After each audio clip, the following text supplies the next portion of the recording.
Netherlands channel. We would like to introduce our guest today is Caecilia Wigers and interviewer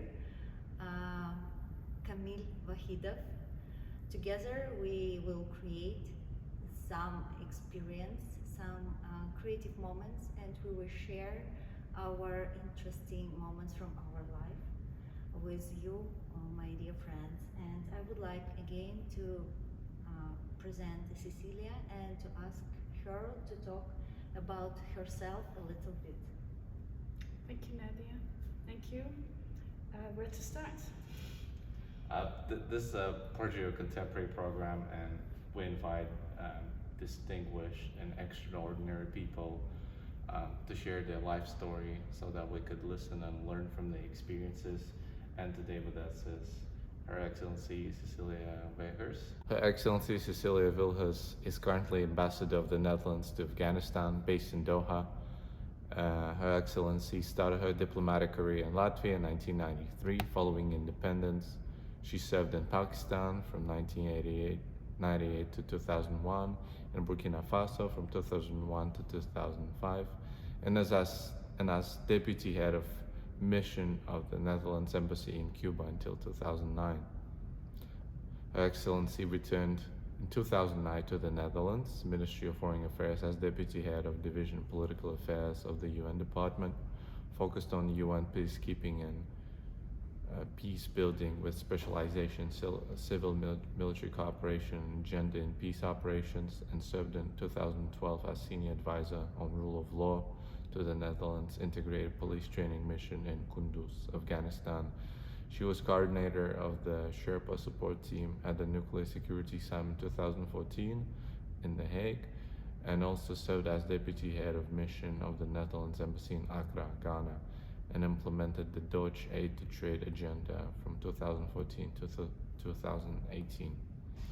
Her Excellency served as Ambassador of the Netherlands in Burundi from 2019 to 2020, managing a community-based post-conflict program, and since 2000, Ambassador of the Netherlands to Afghanistan, focusing on rule of law and security sector-related themes.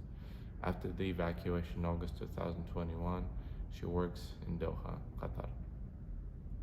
And essentially, the first question that everybody would want to find out, given your experiences in Afghanistan, you worked in Africa, such as Burkina Faso, Ghana, you worked in South Asia, as I said, Afghanistan, then you have that vast, incredible life experience, and besides being a diplomat, you're a distinguished musician as well. So I guess the first question would be, could you please share us your life story briefly? And where do you place yourself in the course of history? Thank you for that. Those are two really big questions. Well, it started all very small. I think I'm a child from parents who lived through the Second World War in the Netherlands, and I grew up in a small village, feeling a bit out because we were coming from the city, and it was up to us, the family, to relate. And I think that word relate is an important one to me. Is to understand where the other person is coming from and how to adapt in such a way that you are part of the community. The other question that you posed, where do you find yourself in history? It's another one that I relate very well to, because I ended up in a profession, diplomacy, where we are allowed to be witness of history. Not per se participants or somebody who steers. Sometimes we like to think that, but we have to be modest in that regard. So part of history I felt very much in my profession. To go back where I come from a family of music. My two parents were musicians, my brother, my sister. But this was a bit of a hidden life for both my parents. They had to teach during the day in secondary schools, and in the evening they would disappear to their rehearsals. My My dad was a choir conductor and an organ player and a pianist, and my mom, she played the violin. So these two had their secrets in life and how to enjoy life and how also to be part of that musical community. So from a young age, I learned how to do that. But also they had dreams for us, of course. And one of those dreams was that I would also have a musical life. And I did my best to fulfill their dreams in that sense. So already from a young age, I had extra lessons, I had some aspirations to become a professional musician. But there I fell into a pattern that has been kind of pestering the rest of my life as well. I worked too hard.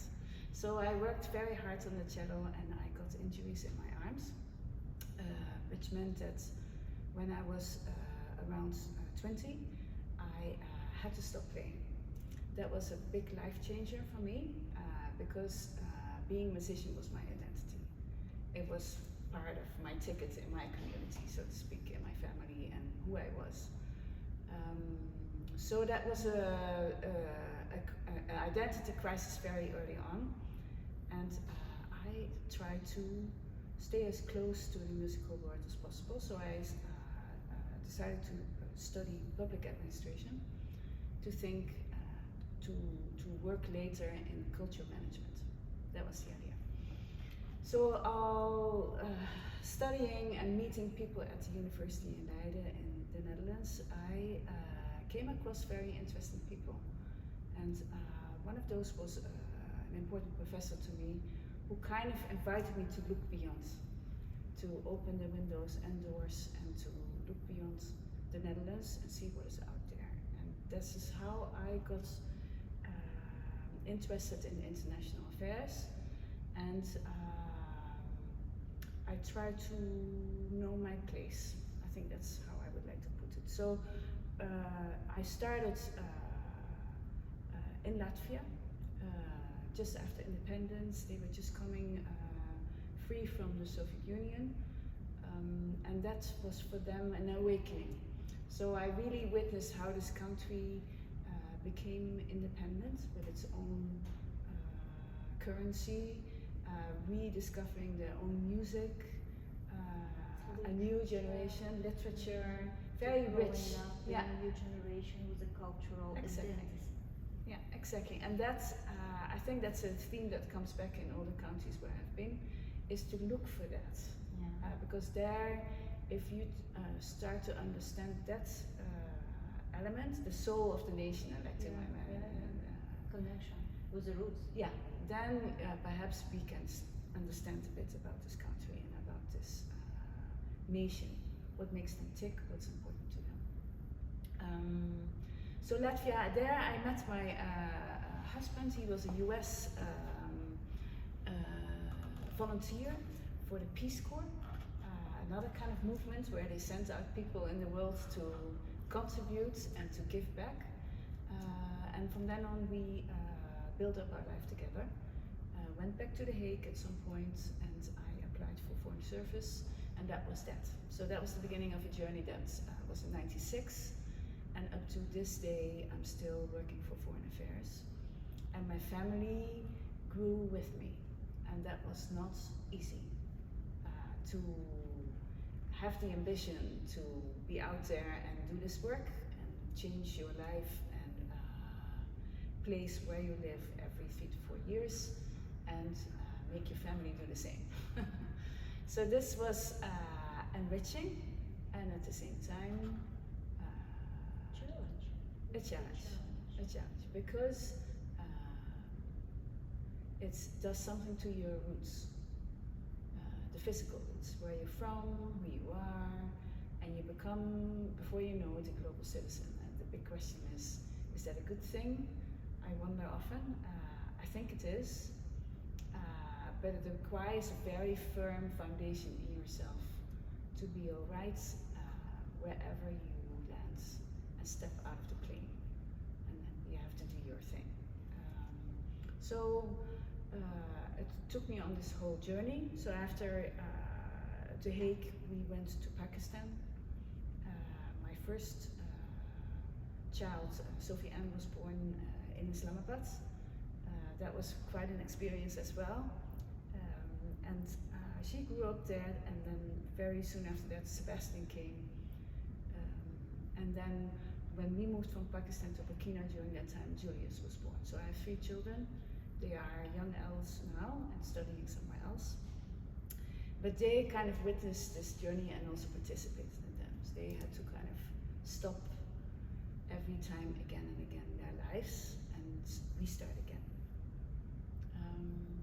Yeah, so also for them, I think they have experienced that the history in another way, through young eyes and through also making friends with Pakistanis, with the Burkina Faso, with Cubans, and with Ghanaians.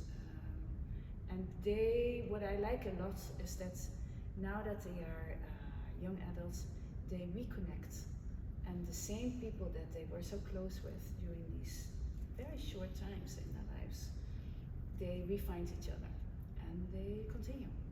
So these kind of pretty much intense relationships that you build in such a short time are very special, I think. Yeah, but yeah. It's a mixing of knowledge. Exactly, and so you realize is that, I think also is that when you are for a certain limited time in a foreign country, as a diplomat or family member, you know you have to dive right into it. And so you make friendships very quickly, or you know at some point very quickly who are you going to connect to and who not. And that's a nice sense to have, to find your way very quickly. And I've been very lucky because music has guided me. So in every country, I started with music or arts and find my way in. And that really allowed me also to play with different musicians and different groups in different countries. Almost every country kind of gave me this nice environment. Yeah. Yeah, very important for me question, is it art is political thing or it's not political or political? What do you think about it? Right. Oh, I can talk a long time about that. Well, art is a means of communication, and I think politics is also about communication. Politics is about the language and the game or the dynamics within a group of people, often representing a bigger group, where you discuss with each other what kind of future you would like to give those who you are representing. That's for me politics. So art is a way to communicate. So you can use art in order to get the message across. Of course. Because art speaks. And that's true for every discipline, I would say, within the arts. But also arts is the universal language. It's a bit of a cliche, but it is true, is that wherever I start to play and there's another musician in the room, we do connect immediately. It doesn't matter whether we don't speak the actually linguistic language, but we do speak the other language. And I would say is that arts in that sense is completely underestimated as means for diplomacy. You often see that international cultural policy for many countries is not used enough in order to build a bridge to other cultures and to on an equal basis. This is also something that's perhaps interesting to share, is that what I found when I started working in African countries, that often the automatic dynamic that comes in is that Western musicians will come to these countries to teach those who are in these countries, the local musicians as they are called. But what I discovered is that often it was the other way around, is that the special music traditions that a lot of African countries have were so inspirational to those who came from the West, whose creativity was kind of put in boxes by their standardized education, that they would enrich themselves to connect to these much more freer thinking and freer expression that they would see in other countries. So that dynamic I love, because then you change perceptions on both sides. Is that actually, when it comes to art, it doesn't matter from which country you are, whether you went to the art academy or not, whether you have a diploma or not. It's about the originality of how you express yourself, and also Sensitivity. yeah, exactly. What about 5 best things or 5 best memories which you got from all of your life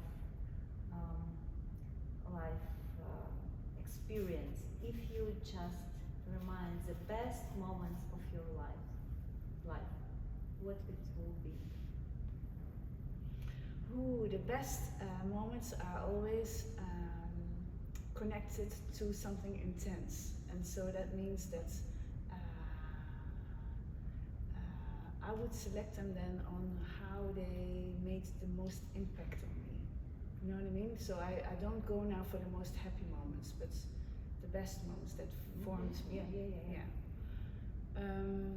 Maybe it's meetings with someone extraordinary and people who inspiring you. So like as you told, you just connected, and this is connection which build your life. Yeah, but the best moments for me, I think, on a personal note, is of course to become a parent. I think you know about this. Is that how that can change your your world vision? Yeah, and also the vision on where you are in your own history. Is that all of a sudden you're not the most important person anymore. So the moment there is another person that's dependent on you, it shifts perspectives, and I really experienced that as an enormous relief. I'm not the most important in the room anymore. Of course, later in life it shifts again, because my kids now, they are adults, and we still, of course, I find them very important, and I'm there for them. But still, you refine yourself later in life again in another way. So that's one thing I would like to mention. The other thing,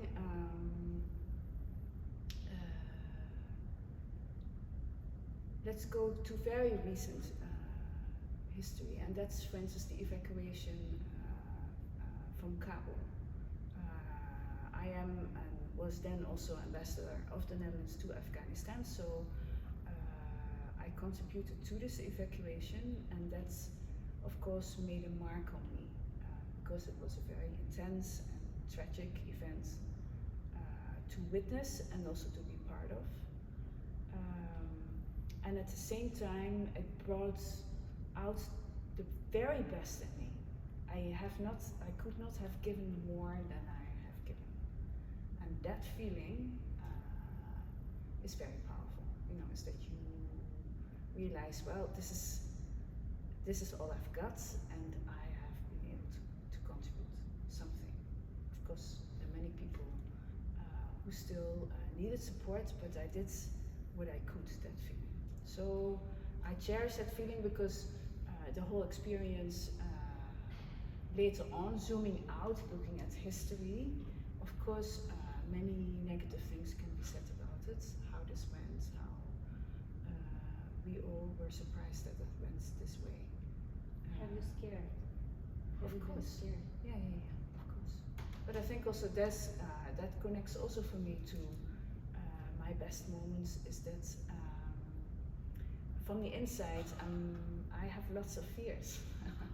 And I think that's also coming from a village, doing all these things. Look, I'm here sitting in Qatar.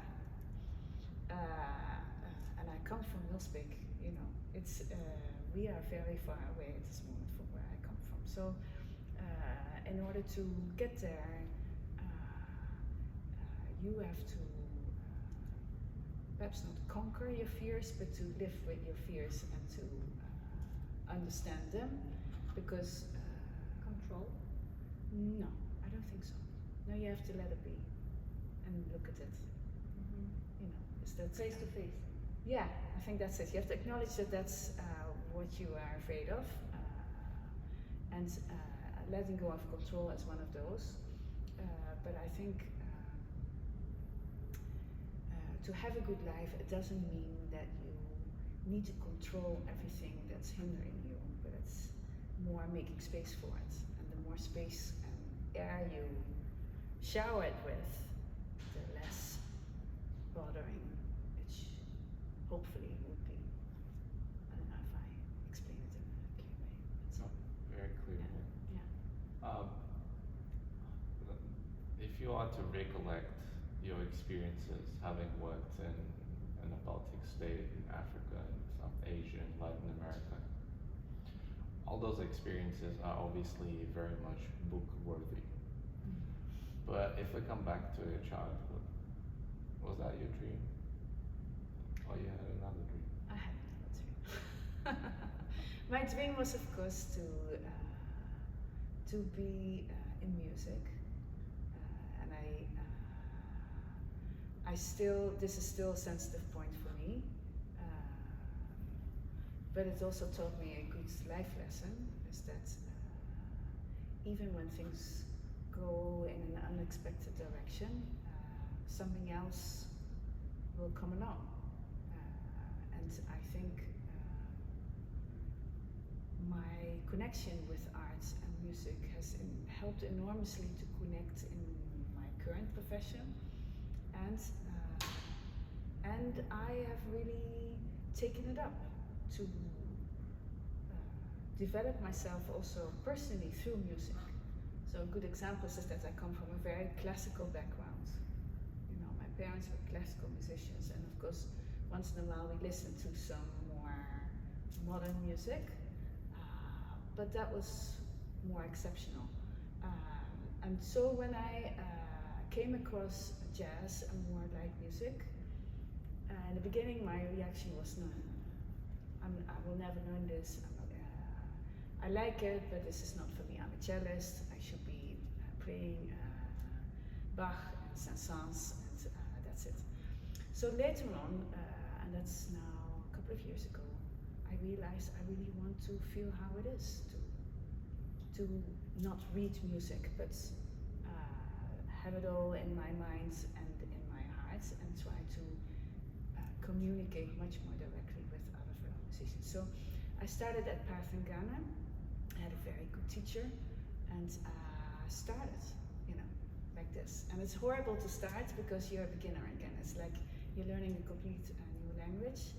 You know that you're very fluent in this other language, but you have to stumble through your stupidities and mistakes. You have to be open. Yeah. You have to be open to Right. understand, to get this knowledge from Right. the beginning. Right, but also very forgiving towards yourself, because it's horrible in the beginning what you produce. So, and you know it's not right, and so I wrestled my way through it, and I'm still learning very much today.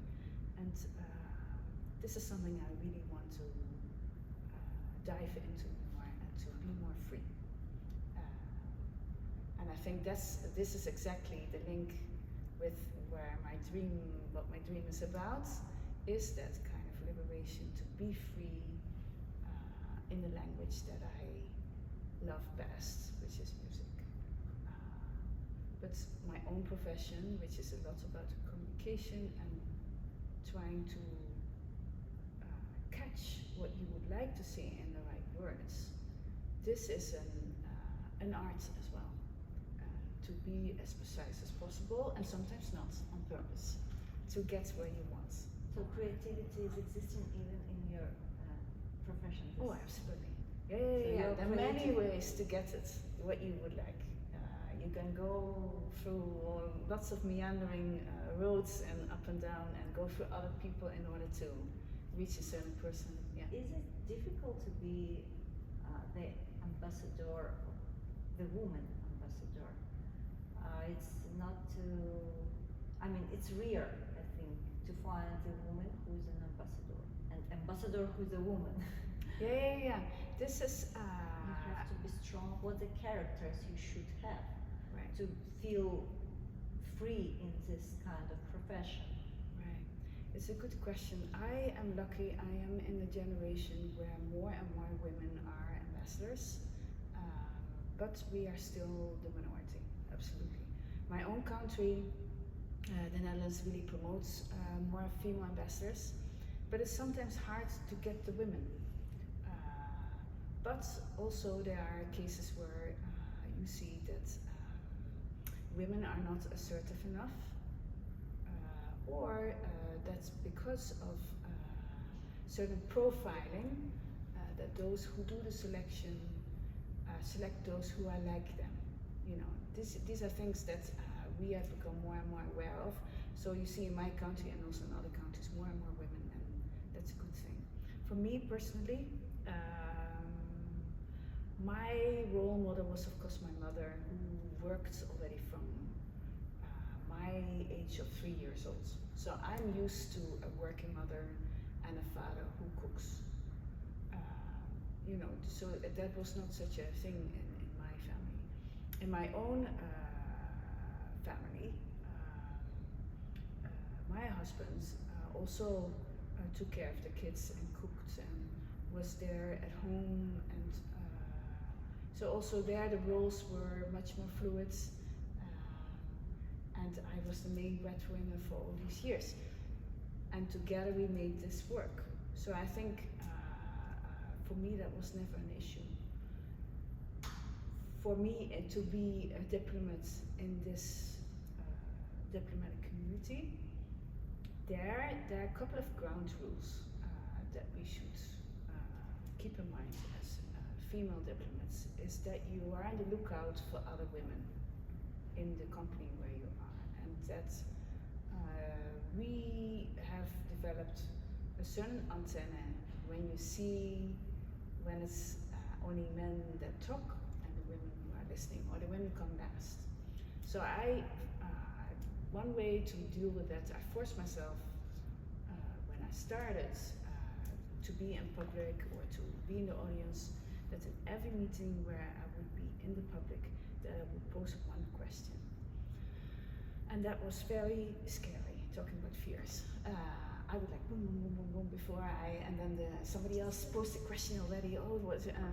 And I put myself under such huge pressure that these meetings become very stressful for me.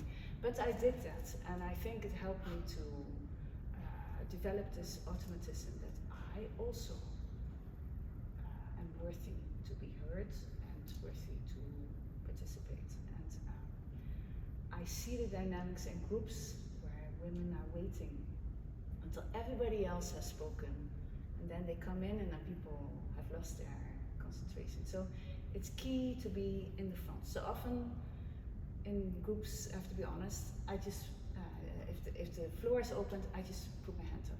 So that's done then, you know. Thank you very much for that. You mentioned it because it's very sensitive for me. Yeah. I also has this key for myself, and thank you. I'm not alone, guys. No, and that's also something. Of course you're not alone, you know. We all have these fears, even men. That's also thinking that for them it would be entirely different. That's not the case. What is your favorite place? You traveled a lot. You saw a lot of countries. You saw the continents. What is your favorite place in the earth where you wanna stay and relax and enjoy your life with a violin or cello? With a great music, to enjoy your friend there. And what is the places? Oh, this is a very tricky question. You know, when you travel like this and lived in various countries, you take of every country a little piece, and it becomes part of your Okay, DNA. just imagine, maybe this is place from an imagination. Yeah, exactly. So what I take from this journey is that what I love about some of the countries where I was, what in French you call it joie de vivre. joie de vivre is kind of the power from within to enjoy life, no matter whether you're poor, whether that it's war. But there's something in the people or in the nation that I relate to and that I want to be part of. You know, a country like that, Burkina Faso was like that for me. Ghana also. So I tend to kind of focus then on West Africa, where I felt very much at home. But I also recognize it, for instance, in countries like Pakistan and Afghanistan, where I've been, where it's about inner force. These are powerful people from within. I link to that too, you know, where you... I can feel it. Yeah, that you can see that, oh, okay, these are people who have been through so much and they still kind of stand for something. They know what they are about. I like that. But then, for instance, a country like Cuba, where music is on every corner, but people suffer as well, you know, under all kinds of circumstances. And still, that links again a little bit with West Africa, the joie de vivre. It's a survival instinct that I'm jealous of. But what I try to take also with me if it's difficult. And to remind, it's all, but it's all in your own system, whether you make your day a good day or not, no matter what's happening outside. We have another tradition. I do have a question. The last one, I think. You've been to numerous places, countries. You've been to a lot of countries, and you lived for short periods of times everywhere. Do you have that question circulating in your mind that is, who am I? Or you have established your identity? Obviously it's enriched with music, with your music practices, or that question keeps circulating and you keep questioning your own identity? It's a very good question. You catch me there at a junction point for me in my life now. I'm 54. I have done nice things in my profession. My kids are adults, and it's time to reorient. So I am at the brink of going into a period of sabbatical. It's for me a first because I've worked non-stop since I started my career, and the big question is about where would I like to create my roots, because I lost them a bit, if I'm honest. What do I find important, and which community should be my community? And the problem with is that we have become these chameleons. So you can make yourself at home anywhere. And I think this whole journey the effect was that I became a stronger person from within. I know who I am, you know what I mean? Personally, Caecilia, I know where I come from, my personal makeup. But how now to use that almost mental freedom into an environment that really allows for it. So these are things that are going around and around. I'm not sure it has to do with a geographic choice, but it has to do, I think, with the nature of community that I would like to belong to, that enables to be who I am or who I want to be. And that's also something that's, of course, is part of this journey, is that every 3-4 years you start again. You're allowed to start again. What a wonderful thing that is. You know, you take the plane, you land in another country, and it's the new me. Not that it's a different me, but it's a better version, so to speak, or a more mature version, or a more wiser version, or a more fun version, I don't know. So that's, I've liked that a lot about my life, the next chance to be... Different layers. Yeah. So now that I have to say, Afghanistan did a big thing to me. Now I want to have a little period of reflection and just process all these different things that I've been through together with my family and together with my friends and colleagues. And see what's next. Art, as always. Of course, art. And we come to the one of the main part of our conversation. There is a message for you, for us, for all people who will be watching our video and who will be see our artworks which we created from our project from the Qtargets. And I would like to ask you to write your message, your own message or your message for peace. Everything you feel inside, you can write, draw, and this is your creativity place. Fantastic. You can be free. Right. Do you want me to do it now? Do you need time for it? I need to reflect a bit. Okay, we will give you time, and we can make a few shots when you will be doing these notes, and after it will be created. So you know the story about the Qtargets. Mm-hmm. It will be part of the artwork later on, and it will be posted in our Instagram and social media posts. And actually, each Qtarget has a number. Under this number, you can find your piece in the different artworks. Right. So this nice. is like a Wonderful. link. Okay. All right. But let me get to work then. Thank you very much. I would like to appreciate for everybody who joined us, and please don't hesitate to put the like, to make a comment, and to join us in our social media channels. Thank you very much. Thank you. Thank you. Let me just see.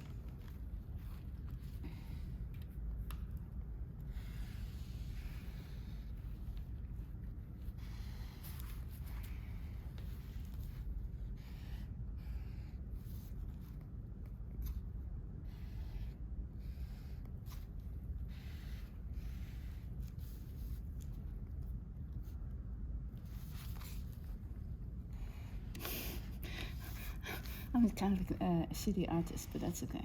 You're an artist. Just feel this feeling. Like I'm a musician and a journalist at the same time. You know, this is like something which you open with with the open heart. Yeah. Lovely. I like doing this. You know, I always have crayons on my desk. It's kind of because it has the whole rainbow of colors. I love to look at it. I don't use them very often, but let's see. Yeah. So. A friend of mine from high school, I studied in Singapore. Yeah.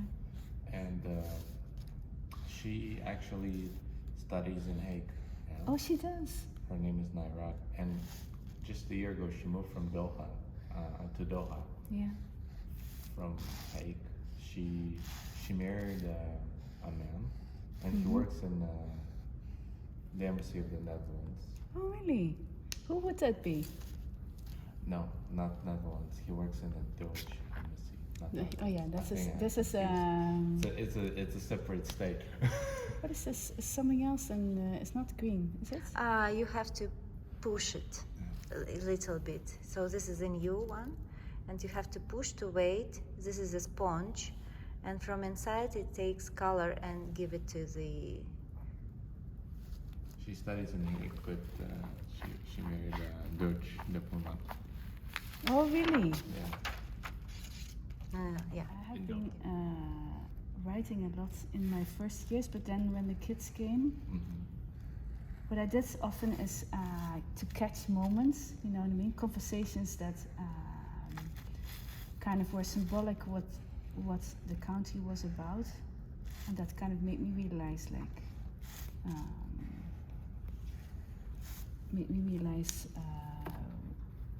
where I was in all this, you know? Do you have? Как эти вопросы называются? Неприемлемые? Мы как раз обсуждали. неудобные вопросы. Not in English. Not comfortable questions, which is you wouldn't like to answer it. For instance, which one?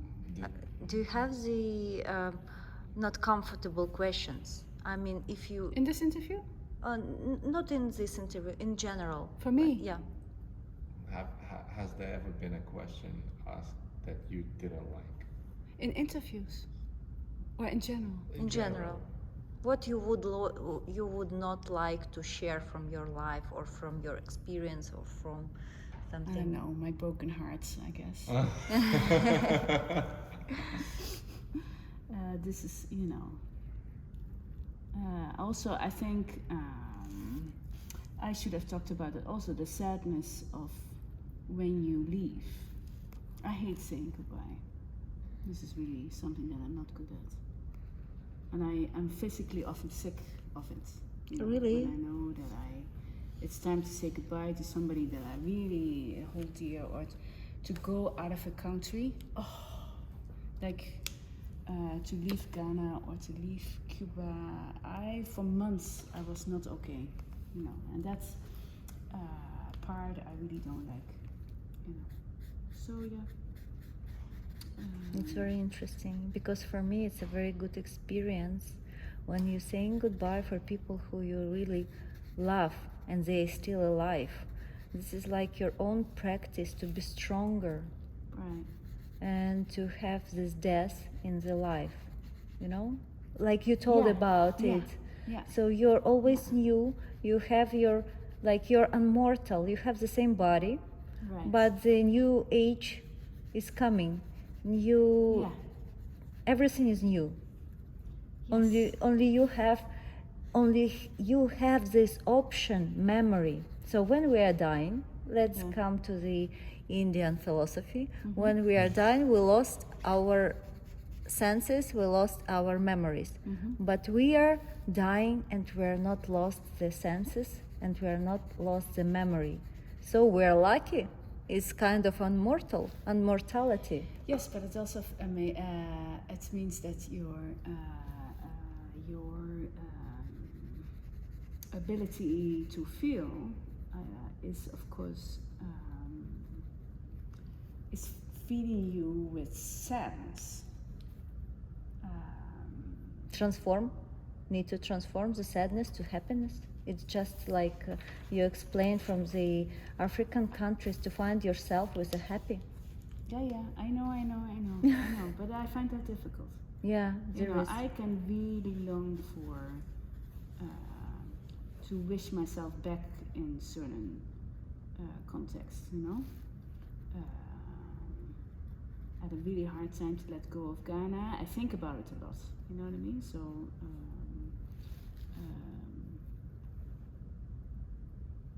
and even Afghanistan, the fact that we had to leave everything behind, I can really cry about that. That's really something that really hurts me. Because it's also, my sadness is a little bit, talking about history, it's tiny bits of that great sadness that a lot of Afghans are suffering from, so I can relate to it. That's a little bit what it is. So, yeah. So, Yeah, can you imagine how many things you witnessed? It's so important to leave it to the next generation as a maybe book or some stories. I think because these kind of details which nobody know. Right. Yeah. This is why I'm going to do my sabbatical, because I need to, it's all up in the air, I need to kind of put it somewhere, because what's happening now with me is that I have almost no space in my head anymore to re-download. To put things in, new things. I don't want to have any new things at the moment. I just want to sit down and let it all kind of like that. Yeah.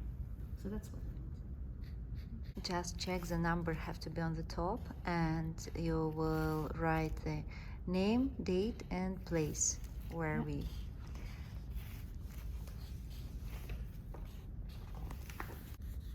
So I was thinking also that which art form would be good for this whole thing, you know what I mean? What is target for you? What's target for me? Target for me is focus. I'm a very focused person.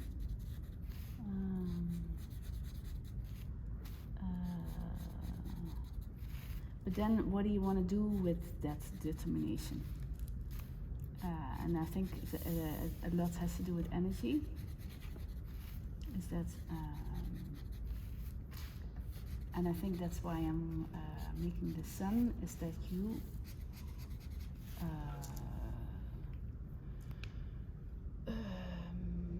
are aware of within this inner focus what you want to Spread. yeah.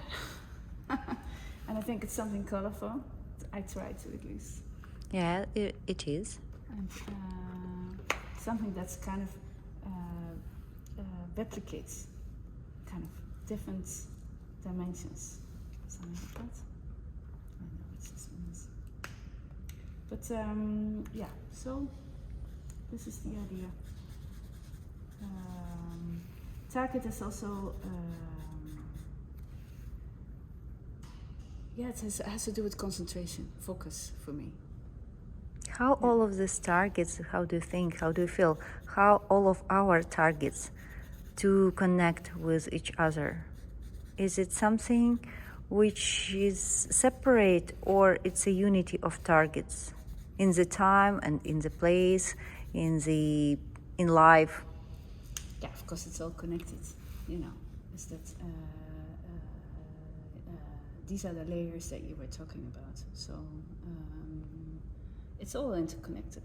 I always think also that by knowing what you are about, it becomes easier and easier to meet people on your path that are going to give you something, or you are going to give them something. So this is also how we met. You know that. Yeah. These are really, really wonderful things, and I think they happen to you once you know what you are about, I guess. I think. Yeah, and then beautiful things happen. No? Thank you.